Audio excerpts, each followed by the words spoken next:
पहला सवाल है, चर्म रोग के उपचार में प्रयुक्त आइसोटोप कौन सा है? आइसोटोप मीन्स समस्थानिक, कि चर्म रोग के उपचार में किस समस्थानिक का प्रयोग किया जाता है? मैंने आपको बहुत सारे समस्थानिक पढ़ाए हैं, बहुत सारे समस्थानिक पढ़ाए हैं। जैसे मैंने आपको पढ़ाया सोडियम 24, सोडियम 24, Na24, सोडियम 24 आपको पढ़ाया। मैंने आपको पढ़ाया आर्सेनिक 74, आर्सेनिक 74। मैंने आपको पढ़ाया कोबाल्ट 60, कोबाल्ट 60 आपको पढ़ाया। आपको पढ़ाया गया कार्बन 14, कार्बन 14 आपको पढ़ाया गया। आपको पढ़ाया यूरेनियम 235, यूरेनियम 235 या 38 लिखते हैं। और कौन से हैं इसमें से? अब एक ये नया आया है कि चर्म रोग के उपचार में प्रयुक्त आइसोटोप कौन सा है? पहले इनको बताइएगा कि सोडियम 24 का प्रयोग किस में करते हैं? रक्त के थक्के की स्थिति का पता लगाने में। शरीर के अंदर यदि रक्त का थक्का जम गया है तो उस थक्के की स्थिति का पता लगाने में सोडियम 24 का प्रयोग करते हैं। आर्सेनिक 74 का प्रयोग करते हैं मस्तिष्क में ट्यूमर की स्थिति का पता लगाने में। मस्तिष्क कैंसर जैसा होता है ट्यूमर, उसकी स्थिति का पता लगाने में आर्सेनिक 74 समस्थानिक का प्रयोग होता है। कोबाल्ट 60 का प्रयोग किस में किया जाता है? कैंसर के उपचार में। कोबाल्ट 60 कैंसर के उपचार में, आर्सेनिक 74 मस्तिष्क में ट्यूमर की स्थिति, और सोडियम 24 शरीर में रक्त के थक्के की स्थिति का पता लगाने में। नेक्स्ट, कार्बन 14 का प्रयोग करते हैं जीवाश्म। जब भी हड़प्पा सभ्यता को कोई कंकाल प्राप्त हुआ है वो कितने साल पुराना है, इसका पता लगाने की विधि को कार्बन डेटिंग विधि कहते हैं। कार्बन डेटिंग विधि, और कार्बन डेटिंग विधि इसलिए कहते हैं क्योंकि इसमें कार्बन 14 का प्रयोग किया जाता है। इस विधि को रॉबर्ट ब्रूस नाम के व्यक्ति के द्वारा खोजा गया था। और यूरेनियम 238 का प्रयोग करते हैं चट्टानों की आयु का पता लगाने में। माना मंगल से, चंद्रमा से या किसी उल्का पिंड कोई हमारे पास गिरा है पृथ्वी पाकर, उसका पता लगाना है कि वो कितने वर्ष पुराना है। या चंद्रमा पर गए हैं, वहां से चट्टानें लेकर आए हैं, चट्टानों का पता लगाना है कि वो कितने वर्ष पुरानी है, तो यूरेनियम 238 का प्रयोग करते हैं। इस विधि को कहा जाता है यूरेनियम एक्टिव विधि। विधि क्या कहलाती है? यूरेनियम एक्टिव विधि इसको कहते हैं। और लिखा है कि चर्म रोग के उपचार में, त्वचा संबंधी रोग, चर्म मतलब चमड़ा, चमड़ी, त्वचा, स्किन के उपचार में किसका प्रयोग करते हैं? किस समस्थानिक का प्रयोग करते हैं? तो रेडियो फास्फोरस का। किस समस्थानिक का प्रयोग होता है? इसका आंसर क्या होगा? Radio phosphorus. Radio phosphorus. बताइए जरा, फास्फोरस एक ऐसा पदार्थ है जो पदार्थ वायु के संपर्क में आने पर स्वतः जलता है। कौन सा पदार्थ वायु के संपर्क में आने पर स्वतः जलता है? आंसर क्या है? फास्फोरस। और कौन सी गैस है जो गैस वायु के संपर्क में आने पर स्वतः जलती है? तो फास्फीन। गैस कौन सी है? फास्फीन। पदार्थ कौन सा है? फास्फोरस। और ये जो फास्फोरस है, इस फास्फोरस को किसने खोजा था? तो ब्रांड हेनिंग। फास्फोरस को किसने खोजा? फास्फोरस को खोजा ब्रांड हेनिंग ने। फास्फोरस के खोजकर्ता कौन है? Brand Hanning. ब्रांड हेनिंग ने फास्फोरस को खोजा था। फास्फीन गैस का प्रयोग समुद्री जहाजों में सिग्नल देने के रूप में किया जाता है, क्योंकि फास्फीन गैस वायु के संपर्क में आने पर स्वतः जलती है। और जब पूछे कि वायुयानों को, एरोप्लेन, वायुयान, हेलीकॉप्टर को सिग्नल देने के रूप में किस गैस का प्रयोग करते हैं? तो नियोन। दोनों सवाल बताओ। समुद्री जहाज को सिग्नल देने में फास्फीन, और एरोप्लेन, हेलीकॉप्टर, वायुयानों को यानी सिग्नल देने के रूप में नियोन गैस का प्रयोग किया जाता है। नियोन गैस का प्रयोग उसमें करते हैं। आगे बताएंगे। नेक्स्ट, चर्म रोग के उपचार में प्रयुक्त आइसोटोप कौन सा है? Radio phosphorus. माचिस की तीली पर कौन सा पदार्थ लगा होता है? Red phosphorus. माचिस की दिया सलाई कि पर कौन सा पदार्थ लगा होता है? रेड फास्फोरस होता है। उसका जो ज्वलन अंक होता है वो होता है कम। कैसा होता है? बहुत कम, जब भी तो जल जाता है। उसका ज्वलनांक कैसा होता है? कम होता है, कम। कौन सा शहर है जो जाना जाता है दिया सलाई उद्योग के लिए? कौन सा शहर दिया सलाई उद्योग के लिए प्रसिद्ध है? बरेली। दरी निर्माण के लिए बरेली, बांस उद्योग के लिए बरेली, सुरमे के लिए प्रसिद्ध बरेली, केंद्रीय पशु चिकित्सा संस्थान इज्जतनगर बरेली, और पक्षी विज्ञान केंद्र पक्षी संस्थान भी कहाँ है? बरेली के अंदर है। चर्म रोग में प्रयुक्त समस्थानी कौन सा हो गया? Radio phosphorus. और सोडियम 24 का प्रयोग शरीर में रक्त के थक्के की स्थिति का पता लगाने में, रक्त के थक्के की स्थिति का। कोबाल्ट 60 का प्रयोग कैंसर के उपचार में, कैंसर के उपचार को कीमोथेरेपी कहते हैं, इलाज को कीमोथेरेपी कहते हैं, और उसमें कीमोथेरेपी में किसका प्रयोग करते हैं? तो आंसर कोबाल्ट 60 लगा देंगे। कार्बन 14 का प्रयोग करते हैं जीवाश्मों की काल आयु का पता लगाने में, जीवाश्मों के काल आयु निर्धारण में पकड़ते हैं। यूरेनियम 238 का प्रयोग चट्टानों की आयु का पता लगाने में। फास्फोरस वायु के संपर्क में आने पर स्वतः जलने वाला पदार्थ है, गैस पूछे तो फास्फीन है। और फास्फोरस को किसने खोजा था? Brand Hanning, brand Hanning. आगे एक शब्द लिखा गया है, शब्द है नाइचो। नाइचो किस देश की गुप्त एजेंसी है?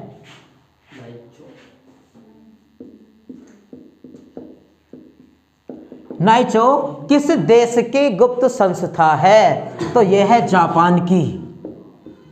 नाइचो नाम से पता चलता है किस देश की गुप्त संस्था है? जापान की। और भी बताओ जरा, मुखबरात किसकी है? मुखबरात, मुखबरात किस देश की गुप्तचर संस्था है? यह है मिस्र की। मुखबरात किस देश की गुप्तचर संस्था है? मिस्र की संस्था है, मिस्र की। और बताओ, सावाक किस देश की है?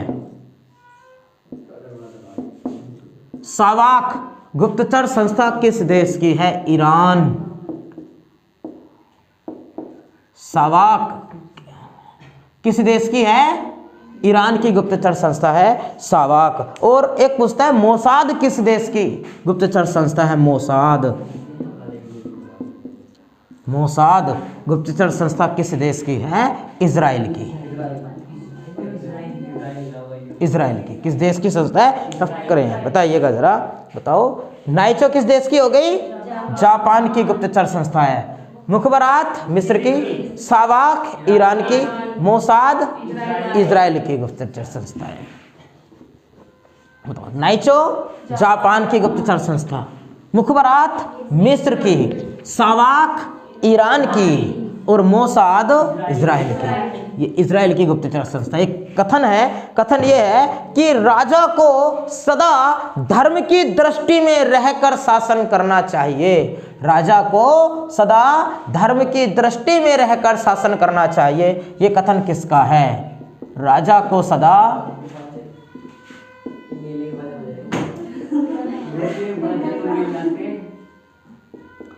धर्म की दृष्टि में रहकर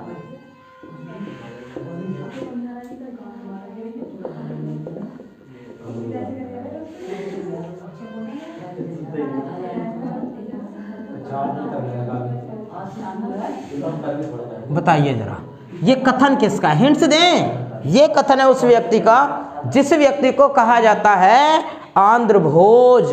बोलो बोलो, कृष्णदेव राय। किसका नारा है? कृष्णदेव राय का। ऐसा किसने कहा? कृष्णदेव राय ने कहा। कृष्णदेव राय ने। अष्टदिग्गज किसके दरबार में दरबारी कवि थे? कृष्णदेव राय के। उसकी दो पुस्तकें आपको याद होंगी कृष्णदेव राय की। इसकी दो पुस्तकें थी। इसकी पुस्तकें थी अमुक्तमाल्याद,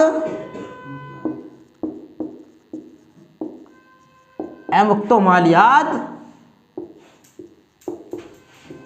और दूसरी जामवती कल्याण।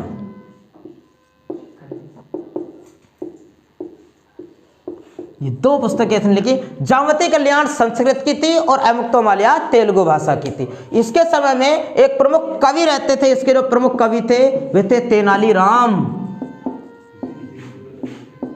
तेनालीराम किसके दरबारी कवि थे? कृष्णदेवराय के। क्या कहा इसने?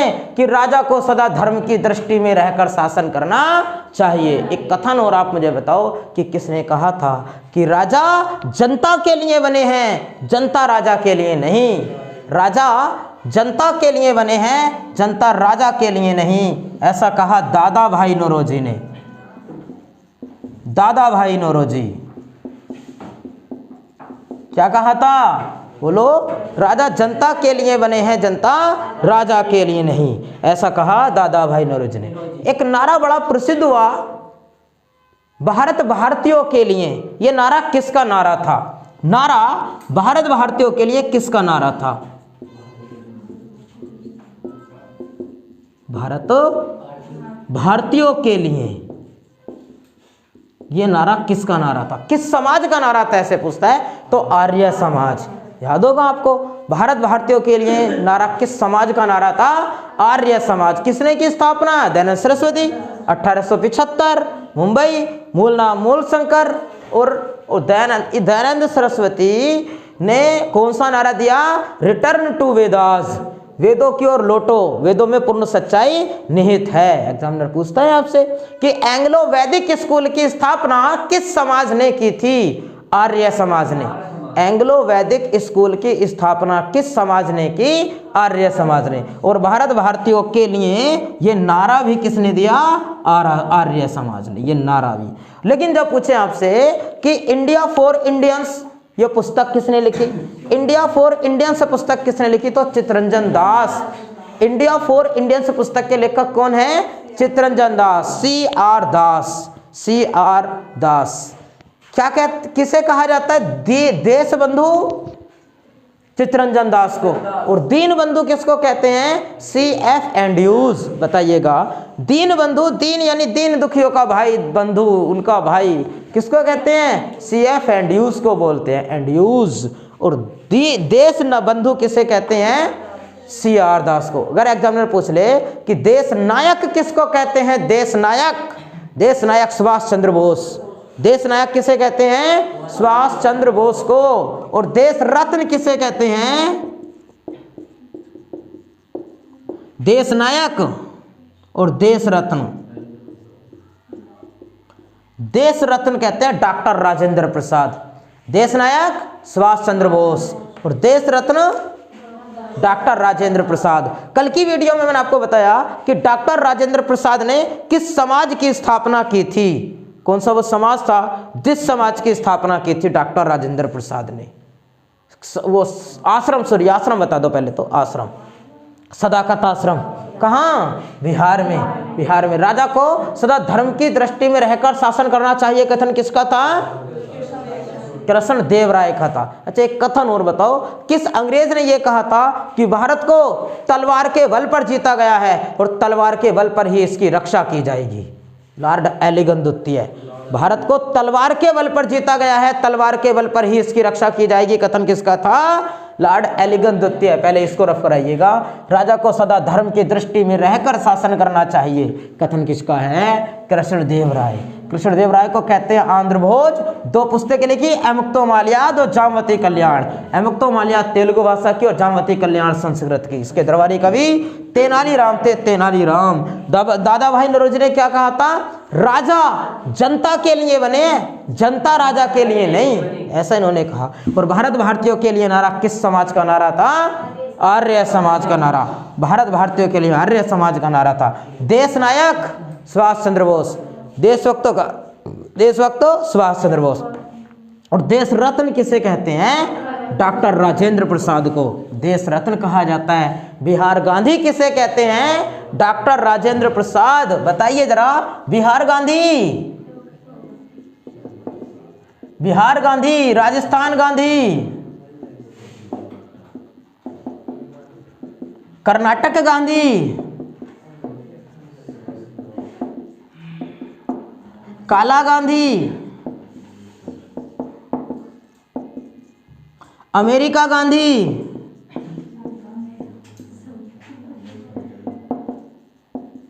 फ्रांस गांधी,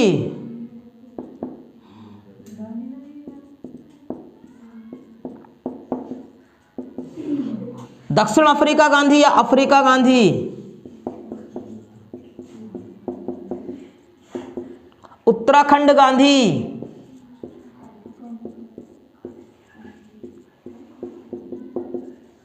ये किन किन को कहा जाता है?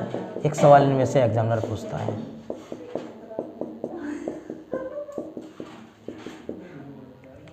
बिहार गांधी तो मैंने आपको बता ही दिया कि किन्हें कहा जाता है, डॉक्टर राजेंद्र प्रसाद। डॉक्टर राजेंद्र प्रसाद को कहते हैं। और राजस्थान गांधी कहा जाता है गोकुल भाई को। गोकुल भाई भट्ट को कहा जाता है राजस्थान गांधी। और कर्नाटक गांधी बोलते हैं सदाशिव राव को। सदाशिव राव,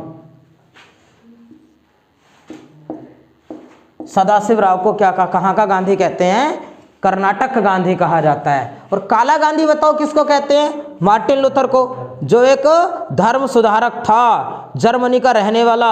बाइबिल का अंग्रेजी अनुवाद किसने किया? बाइबिल का जर्मनी में अनुवाद किसने किया था? मार्टिन लूथर ने। एक समाज सुधारक था। विश्व में समाज सुधारक का जनक किसे कहा जाता है? मार्टिन लूथर को। सबसे पहले भारत में जो पुनर्जागरण का जनक है वो राजा राम मोहन राय को कहते हैं। और विश्व में पुनर्जागरण का जनक मार्टिन लूथर को कहा जाता है। Martin Luther, Martin Luther. America Gandhi कहते हैं मार्टिन लूथर किंग को। मार्टिन लूथर किंग को कहा जाता है। और फ्रांस गांधी कहते हैं पियरे पेरोडी। पियरे पेरोडी को फ्रांस गांधी कहा जाता है। अफ्रीका गांधी बोलते हैं नेल्सन मंडेला।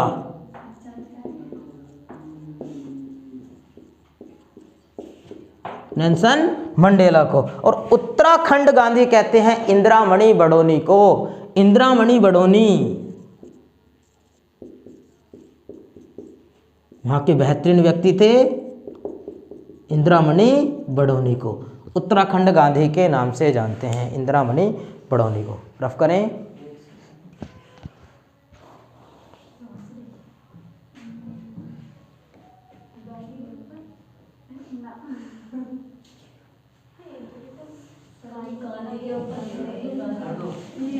ये वाला बताओ, बताइए।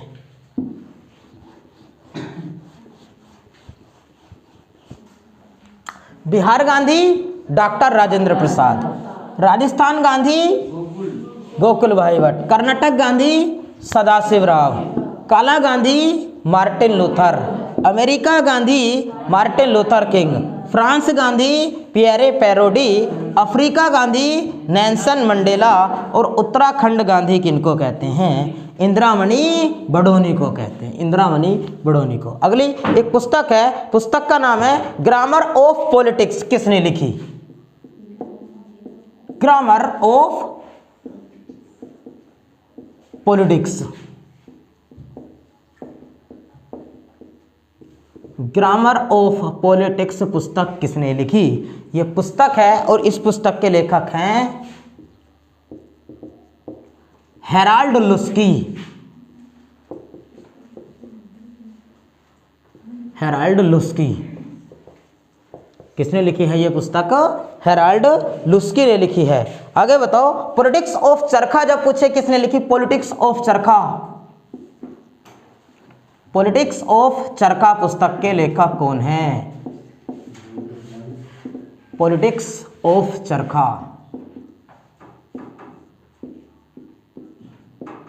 पॉलिटिक्स ऑफ चरखा आचार्य जेवी कृपलानी, आचार्य जेवी कृपलानी। पॉलिटिक्स ऑफ चरखा पुस्तक के लेखक कौन है? आचार्य जेवी कृपलानी। एक पुस्तक और बताओ, कांग्रेस का इतिहास। कांग्रेस का इतिहास, इस पुस्तक के लेखक भी एग्जामिनर पूछता है। इसको लिखा था कांग्रेस का इतिहास पट्टाभी सितार मैया ने।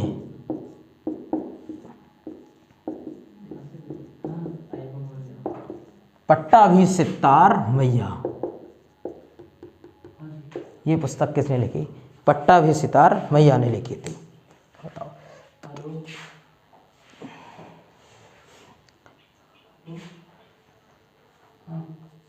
पिछले दिनों एक पुस्तक लिखाई थी भवानी मंदिर, किसने लिखी थी? बारिंद्र कुमार घोष। भवानी मंदिर पुस्तक लिखी थी बारिंद्र कुमार घोष ने। एक समिति बनाई गई थी, आगे चर्चा करते हैं अगले पॉइंट पर। एक समिति बनाई गई थी अनुशीलन समिति।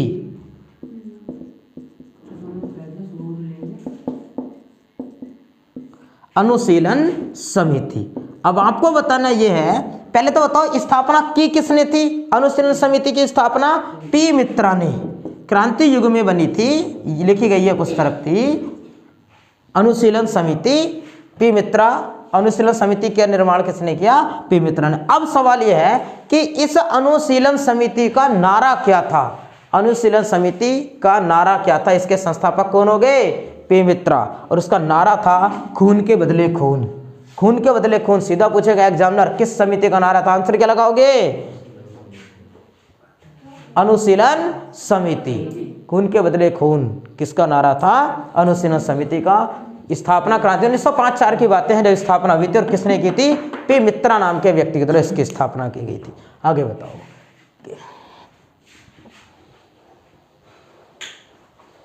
बताइए। ग्रामर ऑफ पॉलिटिक्स पुस्तक के लेखक हेराल्ड लुस्की, इसको लिखा हेराल्ड लुस्की ने। और पॉलिटिक्स ऑफ चरका आचार्य जेवी कृपलानी। कांग्रेस का इतिहास पुस्तक पट्टाभिसितार मैया। अनुशीलन समिति की स्थापना किसने की? पी मित्रा ने। और इसका नारा क्या था? खून के बदले खून। खून के बदले खून इसका नारा था, खून के बदले खून। बाकी मिलते हैं नेक्स्ट अगले वीडियो में।